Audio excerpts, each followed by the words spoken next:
Hey guys, welcome back to our channel. இப்போ வந்து பார்த்தீங்க அப்படின்னா, நீங்கள் இதுக்கு முன்னாடி வீடியோவில் பார்த்துருப்பீங்க, மூலக்கோணம் வாட்டர் ஃபால்ஸ் கிளம்பி வந்தோம். இப்போ பார்க்கிங்லேருந்து அப்படியே கிளம்பியாச்சு. இதுதான் அப்படியே பாருங்கள், அனைவரும் இப்படி தான் சென்று கொண்டு இருக்கிறோம். இவங்க பாருங்க, இவன் வேறு கலன்னு எதையும் ஆட்டிக்கினே போகிறான். என்ன ஆட்டுற? கோழிக்குண்டு ஆடு. கோழிக்குண்டு ஆடுதான். டேய் தம்பி, எதுவும் பண்ணி தொலைஞ்சிடாதரா. தம்பியோ தங்கச்சியோ அப்படி அதெல்லாம் ஆராய்ச்சிக்கு தெளிவாக பண்ணுறா அபிஷேக். ஆனால் இங்கே தண்ணியே வரலையே. அங்கே தண்ணி இருக்குமா? ஏன் பாய் தண்ணி கேட்குதா? சரி, ஓகே. என்ன சவுண்டு அதோட மோசமாக கேட்குது.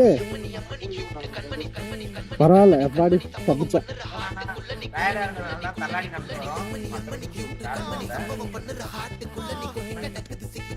நீங்களாம் ஃப்ரெஷ்ஷாக வந்தீங்கன்னா ஜாலியாக நடந்து வரலாம். பக்கத்தில் தான்